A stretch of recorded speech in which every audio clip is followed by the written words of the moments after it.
Behold, gluing station. Today's project, I'm gonna turn this into a cutting board. Well, actually, more than likely, I'm gonna cut this today. Might blow it up tomorrow. Might take it out of the clamps like 3 days later. You know, I got a full-time job and 2 kids who can relate. So anyway, this is what we're aiming for. Turn this board and this scrap into a cutting board. Now that I have the baby monitor, tape measure, square, and my pencil ready. Not only did my furnace kick on, so you have this lovely background noise, and my son decided to wake up. This is great. So I'm gonna do some wistful thinking and just try to make him go back to sleep. For those who are wishing for him to go back down, we got it.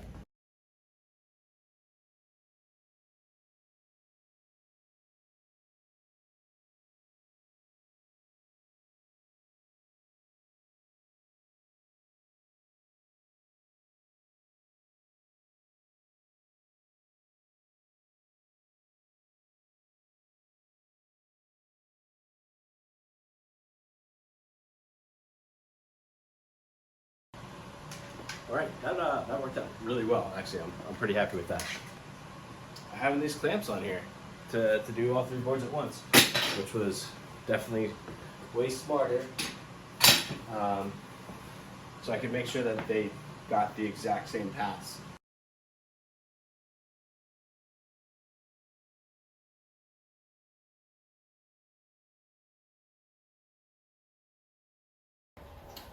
All right, so I kind of wish I had thought about this before I cut all those at 1 3/4 inches, even 1.5 inches.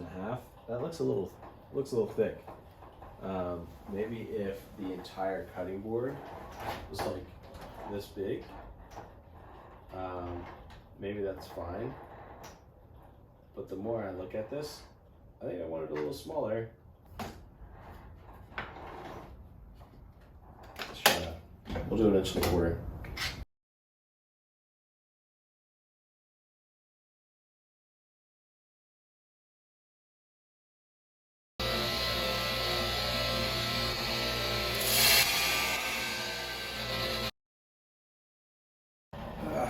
Well, that's what stupidity buys you. Good slam in the arm. Could be a lot worse. Like I was saying earlier, dad duties. Kid's got an appointment coming up, so gotta stop. Guess we'll figure this out later. All right, well, true fashion, it's 3 days later. We're getting to cutting.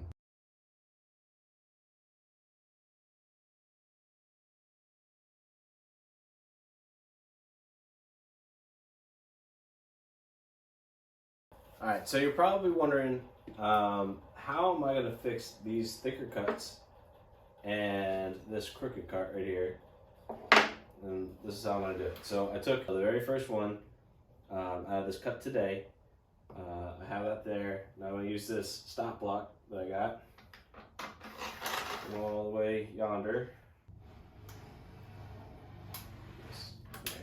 Okay. That's close. Almost lost my whole load.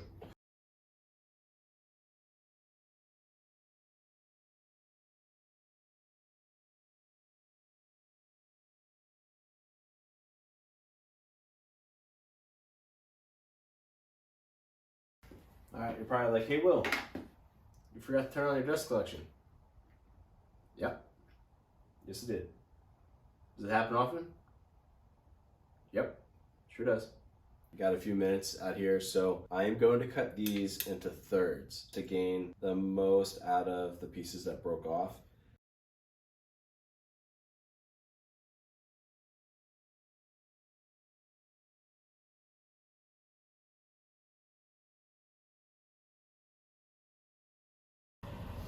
Alright, so some of you might have noticed that this was still dusty even though my dust glues was on because the hose fell off the bottom. It's time to get my gluing station.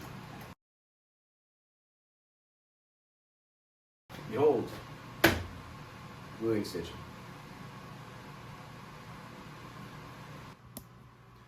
Alright, so why do I have a silicone mat? This is why. So the glue literally does not stick to it. It peels right up. It's amazing. You just fold it and it comes right off.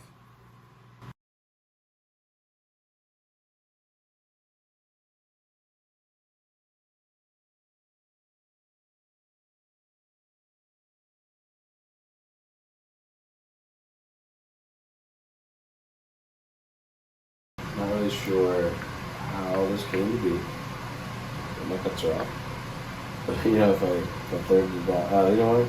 The thickness of the blade did not take into account the curve. What I'll have to do is recut these.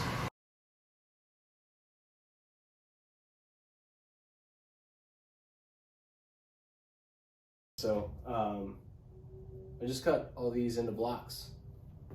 Not on purpose, but it happened. So, let's see how we can assemble this into something cool. Hey, all right. So, as usual, I got interrupted. It's 2 days later, and we're back at it.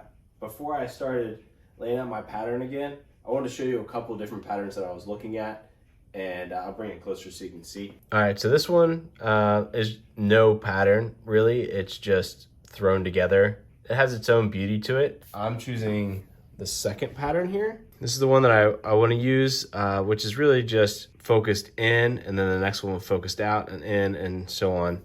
But one that I thought about doing is this pinwheel style. I think it's cool in its own right, especially when the grains curl, like each one curls in this direction. And I think that's a really cool look.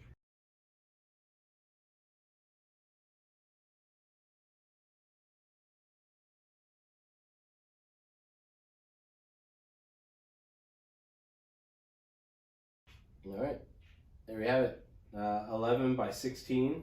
The grade's not perfect. It's not a perfect match to what I was looking at, but just the fact of what it is, I think it's going to make it really pretty. Got Type on 3, waterproof, and a longer setup time. I'm going to glue one row at a time, and then use this nice little bar clamp so that it's square on all sides.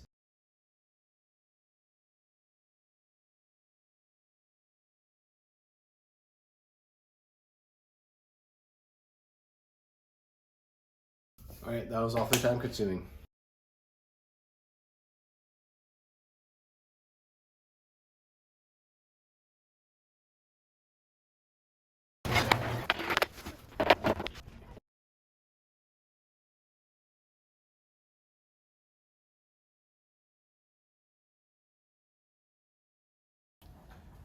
All right, so mistake, I don't know, 10, 20, somewhere around there.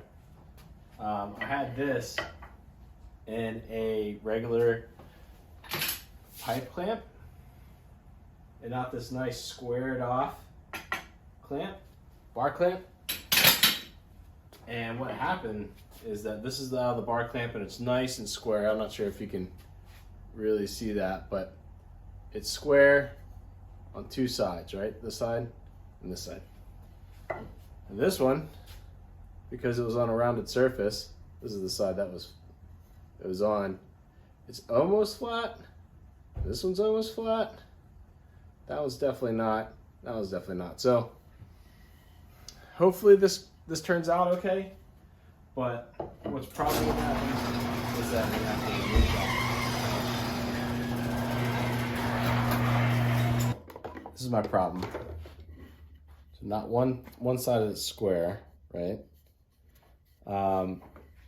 So I'm gonna take the face of the grain, right? The end grain, rather, stick it to the board.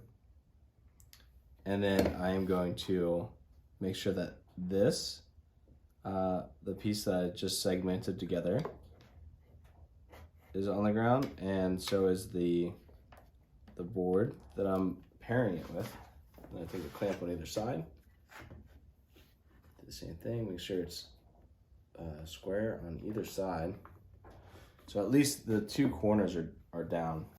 And now I'm gonna take it over to the jointer. When both of these are smooth, I'll take this and and flip it. I'll run it again, and I'll just do that consecutively so I can glue this all together. And then I can worry about the top and the bottom. Using the CNC, I can surface it.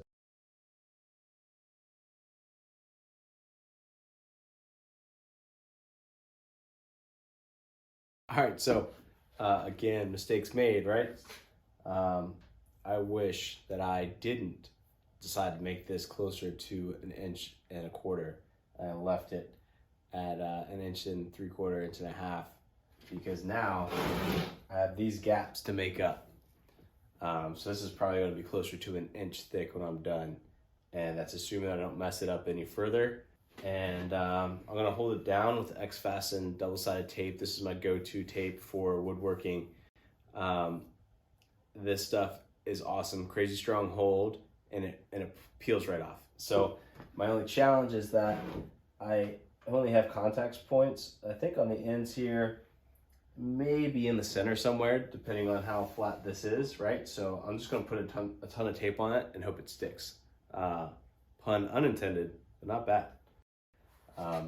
Right now I have this Amanda Tool mini spoil board surfacing fly cutter, slab leveler, surface planer. It's a cool little bit that has some removable and replaceable carbide blades on it. All right, so now that it's nice and flat on top, I need to straighten up the sides, and I'll do that with the table saw. Just bring this back, line it up, and just take the very edge off. All right, so here's the everybody's favorite part of all woodworking projects, sanding. So I got some 80 grit, and then a 150 grit, and then 220 grit. What I'm gonna do is just come in and put a small like finger lip in each end using a bowl bit, which you may or may not be able to see.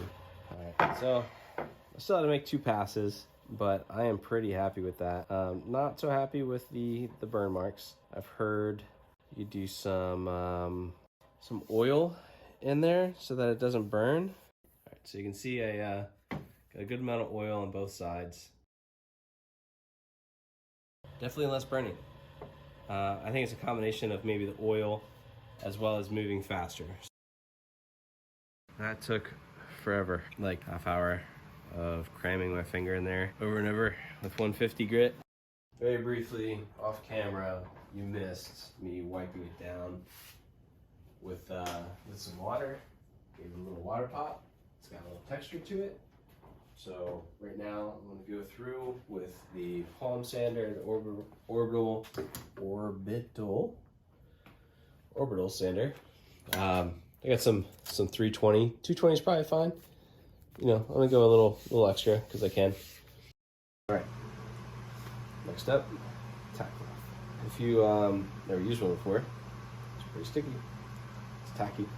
It will pick up all the little fine pieces of sawdust if it's stuck in wood, especially in crevices. Here you can see that I'm using walrus oil. It's my go-to for just about everything, but this is their cutting board oil. I'll leave a link in the description. All right, so here it is, final product. Super smooth. Ended up going all the way down to 320 grit, and this thing is like glass. Again, some lesson learned. I have a little wiggly lines. I wasn't paying as close as attention to each one of these. Also, I cut this as in each individual square. So next time, to get a straight line here, I would glue all these up, and then I could either glue this together and then run the table saw down the line, and that will give it a smaller gap. You know, it'll match both sides. They will be jointed, and it'll be nice and straight, which is what I did with my my maple cutting board that I did. I bought a scraper off Amazon specifically to get into this groove so I didn't spend so much time sanding. And I don't know where I put it at the second, but I'll post a link in the description and I will try it on my next cutting board. But thank you for watching. If you found any of this valuable, please like and subscribe, and leave a comment what you think.